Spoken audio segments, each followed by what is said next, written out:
Ini Pak Purbaya salah ngomong atau gimana? Coba kalian simak. Pak SBY tidur aja ekonomi RI tumbuh 6%. Sedangkan Pak Jokowi bangun infrastruktur. Like, komen, yang subscribe semoga rezekinya lancar.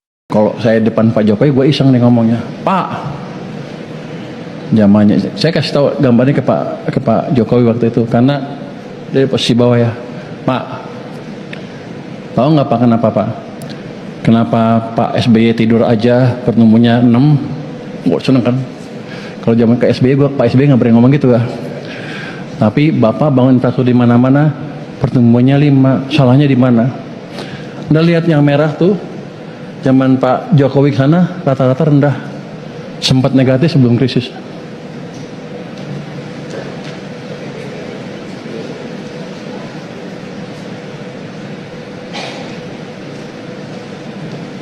Jangan average nol, jadi ekonomi dicekek. Untung kita nggak mati. Pak Presiden segera memberhentikan Menteri Keuangan Republik Indonesia yang baru Bapak lantik, yakni Saudara Purbaya. Kota jancuk, raimu kok jumlangane taek sukun jeplak cangkemmu kono niku. Delok niku lho ndiahmu kaya lapangan golf sing gak kerumat 10 tahun niku lho. Rengos kaya jembut ngrowel ngono sukun jeplak cangkemmu kono niku.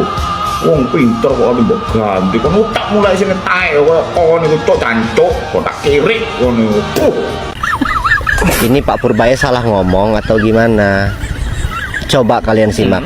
Pak SBY tidur aja ekonomi RI tumbuh 6%. Sedangkan Pak Jokowi bangun infrastruktur cuma 5%.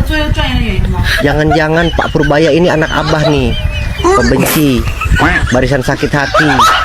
Kalau memang betul, berarti benar dong apa yang dikatakan oleh bapak saya, bahwa kebenaran itu akan mencari jalannya sendiri. Assalamualaikum warahmatullahi wabarakatuh. Kembali lagi di channel Konoha TV.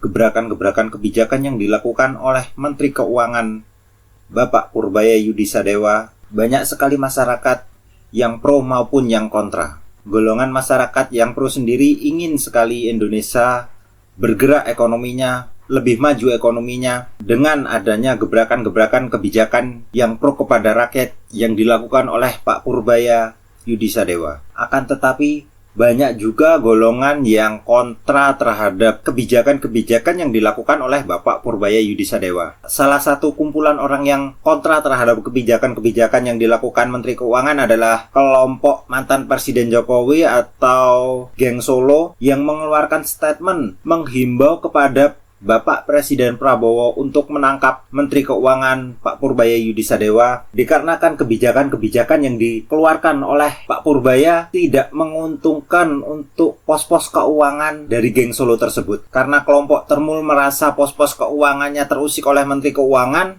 makanya dia mengeluarkan statement seperti itu. Salah satu kebijakan Pak Purbaya yang mengganggu Geng Solo, kereta cepat Indonesia-Cina atau WUS tidak lagi didanai menggunakan APBN. Sampai-sampai kemarin pun Wapres Gibran memanggil Bapak Menteri Keuangan dikarenakan anggaran daerah yang dipotong oleh Menteri Keuangan. Menteri Keuangan sekarang dengan Menteri Keuangan terdahulu, Ibu Sri Mulyani, jauh sekali berbeda. Bu Sri Mulyani selama 10 tahun pemerintahan ekonomi Indonesia biasa-biasa saja. Sedangkan Bapak Purbaya baru juga menjabat 1 bulan, ISHG langsung meroket. Kalau menurut kalian gimana guys? Lebih suka pemerintahan Menteri Keuangan yang sekarang atau Menteri Keuangan yang terdahulu Ibu Sri Mulyani? Silahkan tuliskan pendapat kalian di kolom komentar.